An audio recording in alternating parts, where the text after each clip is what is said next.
بسم اللہ الرحمن الرحیم۔ السلام علیکم ورحمۃ اللہ۔ یہ ڈاکٹر فضل الہی صاحب کا آفیشیل یوٹیوب چینل ہے، اس کو لائک، سبسکرائب اور شیئر کریں اور بیل آئیکن پریس کریں تاکہ نئے آنے والی ویڈیوز کا نوٹیفیکیشن آپ کو موصول ہو سکے۔ جزاکم اللہ خیر۔ ان الحمد لله نحمده ونستعينه ونستغفره ونؤمن به ونتوكل عليه ونعوذ بالله من شرور انفسنا ومن سيئات اعمالنا من يهده الله فلا مضل له ومن يضلل فلا هادي له وأشهد أن لا إله إلا الله وحده لا شريك له وأشهد أن محمدا عبده ورسوله صلى الله عليه وسلم أما بعد فإن خير الحديث كتاب الله وخير الهدي هدي محمد صلى الله عليه وسلم وشر الأمور محدثاتها وكل محدثة بدعة وكل بدعة ضلالة وكل ضلالة في النار اللهم صل على محمد وعلى آل محمد كما صليت على إبراهيم وعلى آل إبراهيم إنك حميد مجيد اللهم بارك على محمد وعلى آل محمد كما باركت على إبراهيم وعلى آل إبراهيم إنك حميد مجيد أعوذ بالله من الشيطان الرجيم بسم الله الرحمن الرحيم إن الذين يتلون كتاب الله وأقاموا الصلاة وأنفقوا مما رزقناهم سرا وعلانية يرجون تجارة لن تبور ليوفيهم أجورهم ويزيدهم من فضله إنه غفور شکور۔ اللہ رب العالمین کی توفیق سے رمضان المبارک کے ناطے سے ہم نے قرآن کریم کے متعلق گفتگو شروع کی تھی اور ہم نے یہ سنا کہ صحابہ کرام رضوان اللہ علیہم اجمعین ان کا قرآن کریم کی تلاوت کے ساتھ تعلق بڑا گہرا تھا۔ ہر طرح ہی ان کا قرآن سے تعلق بڑا مضبوط تھا، بڑا قوی تھا، اور ان کا تعلق مسلسل تھا۔ ان کا تعلق صرف رمضان کا نہ تھا، کچھ مہینوں کا، کچھ دنوں کا نہ تھا، ان کا تعلق قرآن کریم سے زندگی بھر کا تھا۔ اور خاص کر جب رات آتی، جب اندھیرا چھاتا، جب سورج غروب ہوتا اور جب لوگ عام دنیا والے بستر راحت پر آرام کے لیے مزے کی نیند سوتے، نیند ان لوگوں کی آنکھوں سے دور ہوتی تھی اور ان کے پہلو ان کے بستروں سے علیحدہ ہو جاتے تھے، کس لیے کہ وہ اس قرآن کے ساتھ، اس قرآن کو پڑھتے ہوئے اپنے رب کے ساتھ تعلق قائم کر لیتے تھے۔ اور اس کا معنی یہ نہیں کہ صبح کو وہ لوگ سوئے رہتے تھے یا کام نہیں کرتے تھے یا سستی اور غفلت کا شکار ہو جاتے تھے. وہ لوگ ہیں کہ جنہوں نے صبح کے اجالوں میں ساری دنیا کو فتح کیا. وہ لوگ ہیں جنہوں نے صبح کے اجالوں میں بڑی بڑی ظالم حکومتوں کو، لشکروں کو، حکمرانوں کو تہس نہس کر دیا، ذلیل و رسوا کر دیا. اور راتوں کو وہ اپنے رب کے ساتھ عاجزی کے ساتھ، انکساری کے ساتھ، ڈرتے ہوئے اور روتے ہوئے اس کے قرآن کی تلاوت میں مصروف ہو جاتے تھے. آئیے سنیے امام ذہبی حضرت ابو عثمان النہدی ان سے بیان کرتے ہیں. ابو عثمان النہدی وہ کہتے ہیں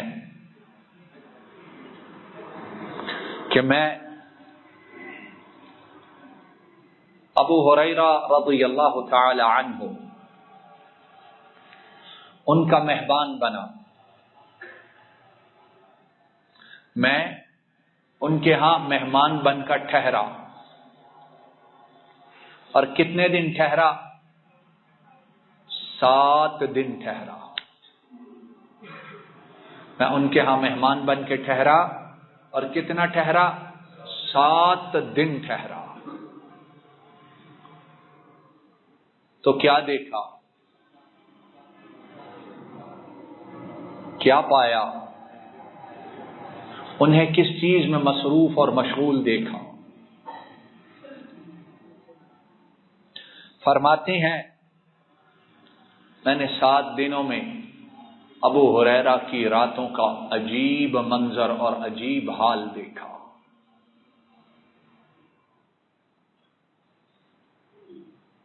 آج ہم میں سے جو عشاء کی نماز پڑھ لے، اور عشاء کی نماز باجماعت پڑھنا بہت بڑی بات ہے، اس کے بعد وہ کہتا ہے کہ اب ساری رات میری اپنی مرضی ہے، جو چاہوں کرتا رہوں، کیا دیکھوں، کیا سنوں، کیا کروں، کس چیز میں مشغول ہو جاؤں، اس کی کوئی پرواہ نہیں، عشاء پڑھ لیا.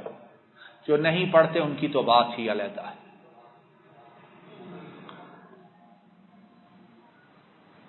یہ راتیں جنہوں نے اس دنیا میں ان راتوں کو اللہ کے ذکر کے ساتھ آباد کیا، ان کی انشاءاللہ قبریں وہ آباد رہیں گی.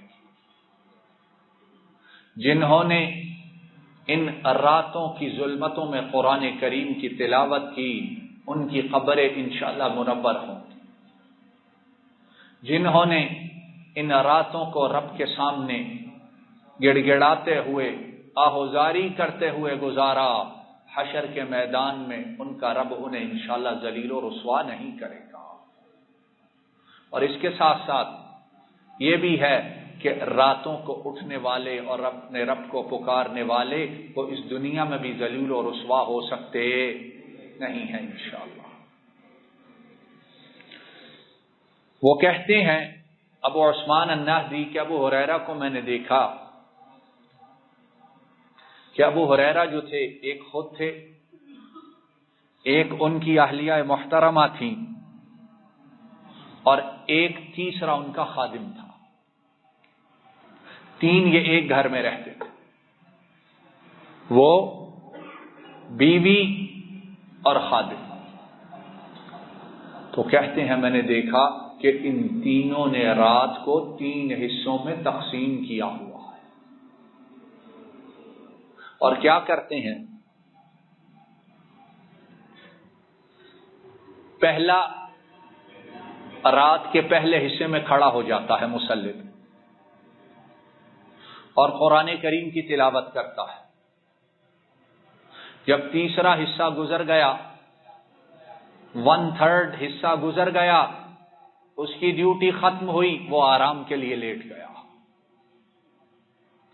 اب دوسرا اٹھا، اس نے مصلی کی پشت پر وضو کر کے کھڑا ہوا اور قرآن کریم کی تلاوت شروع کر دی۔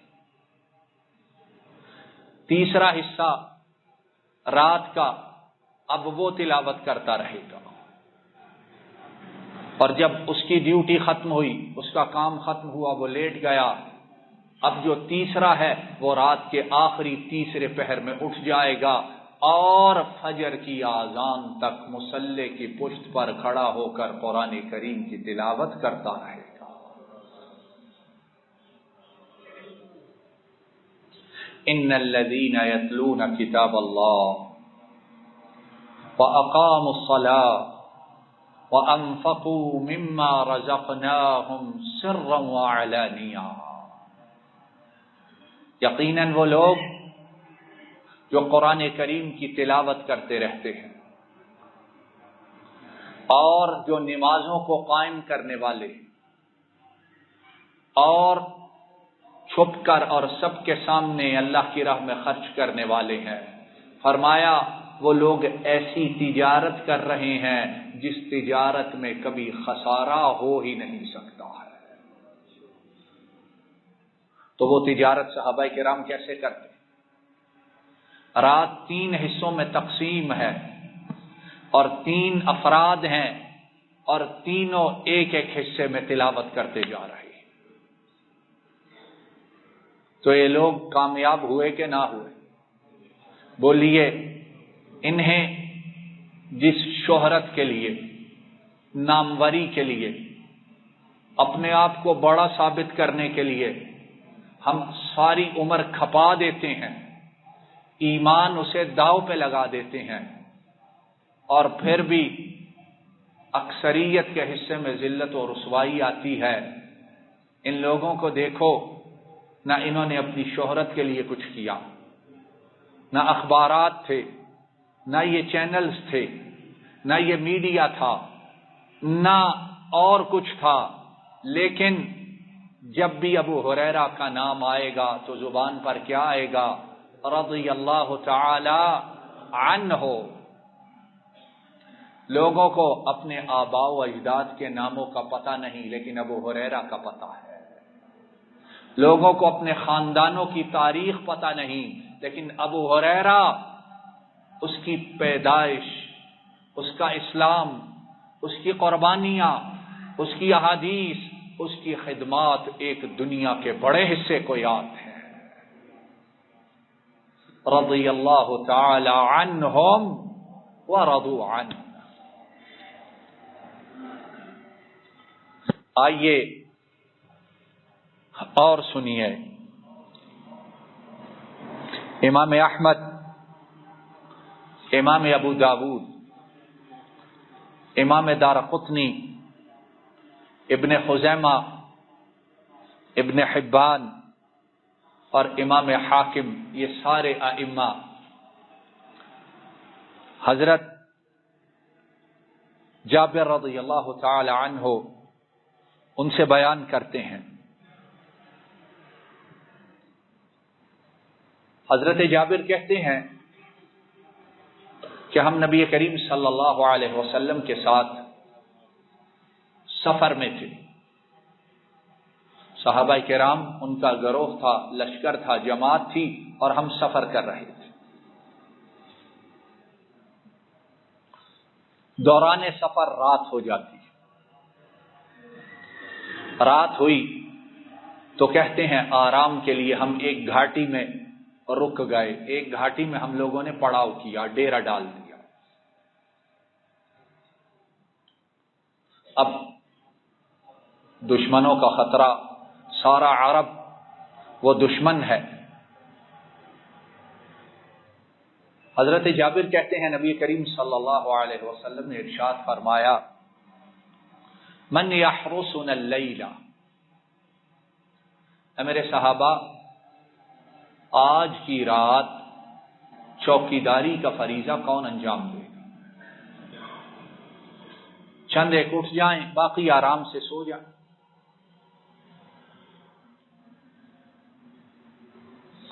حضرت جابر کہتے ہیں کہ ایک شخص انصار میں سے اور ایک شخص مہاجرین میں سے، یہ دونوں کھڑے ہوئے اور کہنے لگے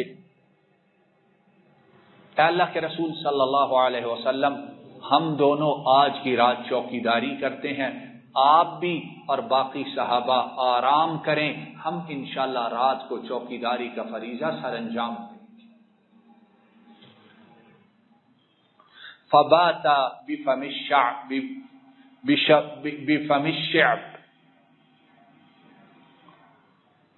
حضرت جابر کہتے ہیں ان دونوں نے کیا کیا، گھاٹی کا جو منہ تھا جہاں سے گھاٹی میں داخلہ ہوتا ہے، گھاٹی کی جو انٹرنس تھی وہ دونوں وہاں پہ جا کے کھڑے ہو گئے، مسلح ہوئے، ہتھیار لگایا اور وہاں کھڑے ہو گئے اور باقیوں کو کہا آپ لوگ آرام کریں۔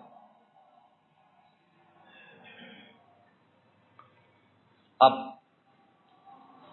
یہ دیکھو رات ہے، چوکیداری ہے، دشمن کا خطرہ ہے، لیکن ان لوگوں کا دل دماغ، اس کا تعلق کس سے ہے؟ انہیں فکر کس کی ہے؟ ان کی جو آپ لوگ کہتے ہیں وہ فوکس، کنسنٹریشن، یا ان کے دل دماغ میں کون سی بات ہے جو رچی بسی ہوئی ہے ہر وقت؟ اب انصاری صحابی اپنے مہاجر بھائی کو کہنے لگا ای اللیل احب الیک ان اکفیکہ اولہ او آخرہ۔ انصاری مہاجر سے کہنے لگا میرے مہاجر بھائی، مجھے بتاؤ تمہیں رات کا کون سا حصہ زیادہ پیارا ہے؟ کس لیے؟ عبادت کے لیے۔ رات کے کون سے حصے میں تم عبادت کرنا زیادہ پسند کرتے ہو؟ اللہ اکبر۔ تاکہ تم اس حصے میں اپنی پسند کے ساتھ عبادت کرو، اور جو دوسرا حصہ ہے جس میں تم نے آرام کرنا ہے اس میں اپنی ڈیوٹی ادا کر لوں۔ تو بتاؤ پہلے حصے میں اٹھنا ہے یا دوسرے حصے میں اٹھنا ہے؟ اب وہ مہاجر صحابی وہ کہنے لگے اکفینی اولہ، اس طرح کرو پہلا حصہ تم جاگو، دوسرے حصے میں میں جاگ لوں گا۔ اب جو مہاجر ہے وہ آرام سے سو جاتا ہے اور انصاری اپنی ڈیوٹی کی جگہ پر آ جاتا ہے، کھڑا ہے۔ اب اس انصاری نے سوچا کھڑا تو ہوں ہی اس جگہ پر، تو کیوں نہ اسی جگہ کھڑے کھڑے نماز کی ابتدا کروں اور قرآن کریم کی تلاوت شروع کروں۔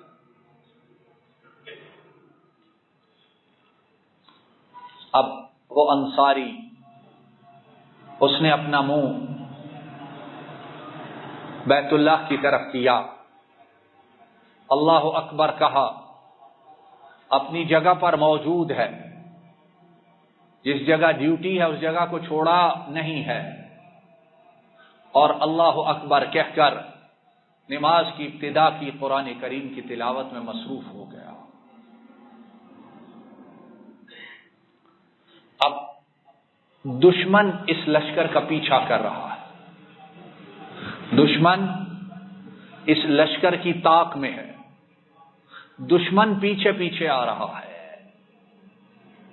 دیکھو حالات کیسے ہیں، لیکن حالات جیسے بھی ہوں ان کا تعلق اپنے رب سے اور ان کا تعلق قرآن کریم کے ساتھ وہ ٹوٹ سکتا نہیں۔ ہم میں سے بڑے ایسے ہیں سال کے لمبے مہینے گزر جاتے ہیں قرآن کریم کی تلاوت ایک بار بھی نہیں کرتے، ہفتے گزر جاتے ہیں کھولنا نصیب نہیں ہوتا ہے۔ رات کی تلاوت وہ تو بڑی دور کی بات ہے، ہاں الا من شاء اللہ۔ وہ انصاری صحابی کھڑے ہوئے تلاوت کر رہے ہیں، دشمن پیچھے آ رہا ہے،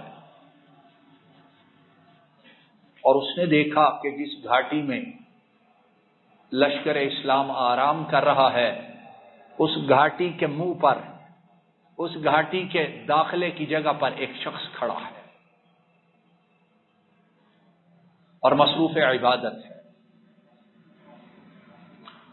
فرماہ بسہم فوضعہ فیہ فنزعہ فوضعہ فثبت قائما۔ ہائے ہائے، اس بدبخت نے تاک کے نیزہ مارا۔ رات کے اندھیرے میں نیزہ اڑتا ہوا آیا اور آ کر اس صحابی کے جسم میں پیوست ہو جاتا ہے۔ اس صحابی کے جسم میں آ کر داخل ہو جاتا ہے، اور کیا لگا ہے؟ سوئی چبھی ہے، پتھر لگا ہے، کو خراش آئی ہے، نیزہ آیا ہے، اور کہاں لگا ہے؟ جسم میں آ کے پیوست ہو گیا ہے۔ کیا کیا اس نے؟ الفاظ ہیں، اس نے اپنی نماز کو نہیں توڑا ہے، اپنی تلاوت کو ختم نہیں کیا ہے، اس نے نیزے کو پکڑا،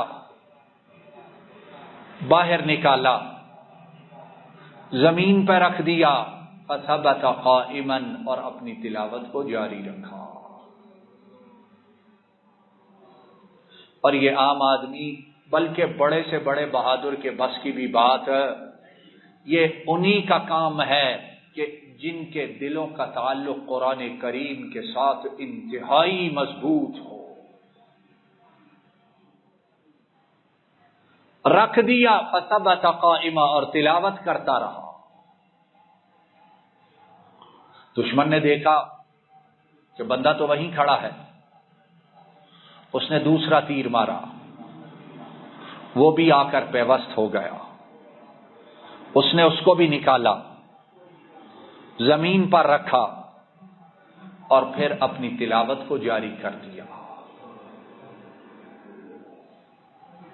عقل ان چیزوں کو مانتی نہیں ہے، عقل دل دماغ تسلیم نہیں کرتا، لیکن جب ان لوگوں کے کارنامے دیکھو اور ان لوگوں کو اللہ نے جو عزت دنیا میں عطا فرمائی تو بے اختیار کہنا پڑتا ہے یہ اس قرآن کے ساتھ تعلق کی برکت تھی کہ اللہ رب العالمین نے اتنی بڑی دنیا کو ان کے سامنے سرنگو اور ذلیل و رسوا کر دیا۔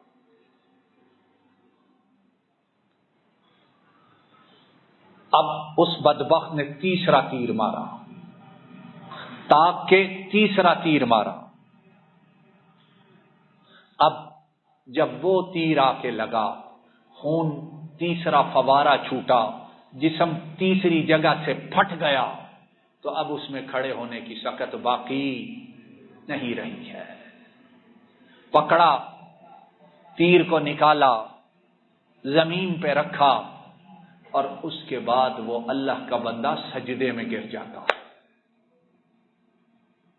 توڑا نہیں ہے، سجدے میں گرے، وقضى صلاته، اور سلام کو پھیرا، نماز کو توڑا نہیں ہے۔ اور پھر جو مہاجر ساتھی سو رہا تھا اسے ہلایا اور اسے کہا اجلس فقد اوتیت، اے میرے بھائی اٹھ جا، مجھ پر حملہ ہو گیا ہے۔ جو مہاجر تھا وہ چھلانگ لگا کے اٹھا، اس نے دیکھا خون کے فوارے جاری ہیں، تو کہا سبحان اللہ، جب پہلا تیر لگا تم نے اس وقت مجھے کیوں نہیں اٹھایا؟ تو اس کہنے والے نے کیا کہا؟ کہا میں ایک سورت کی تلاوت کر رہا تھا اور میں چاہتا تھا کہ میں اس تلاوت کو جاری رکھوں، اس سورت کو پورا کروں، اور تب تک جاری رکھوں جب تک اطمینان سے تلاوت کو ختم نہیں کر لیتا۔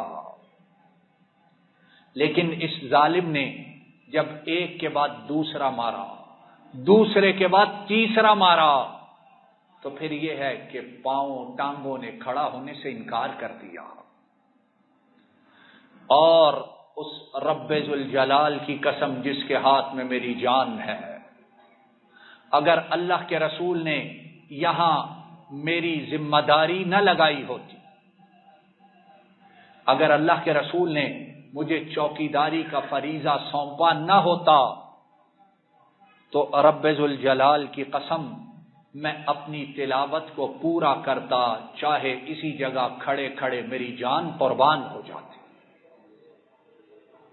لیکن چونکہ اللہ کے رسول انہوں نے مجھے ذمہ داری دی تھی، اور اسی لیے میں نے پھر اپنی نماز کو، اپنی تلاوت کو وقت سے پہلے ختم کیا، تاکہ میری ذمہ داری میں، میرے واجب میں، میرے فریضہ میں کوئی فرق نہ آئے، اور کل قیامت کے دن اللہ مجھ سے میری ذمہ داری کے متعلق سوال نہ کر لے۔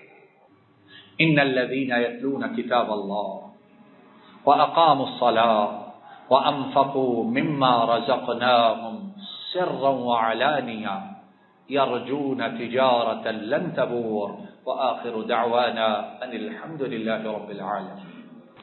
ان الحمد للہ نحمده ونستعینه ونستغفره ونؤمن به ونتوكل عليه ونعوذ بالله من شرور أنفسنا ومن سيئات أعمالنا، من يهده الله فلا مضل له ومن يضلل فلا هادي له، وأشهد أن لا إله إلا الله وحده لا شريك له، وأشهد أن محمدا عبده ورسوله صلى الله عليه وسلم۔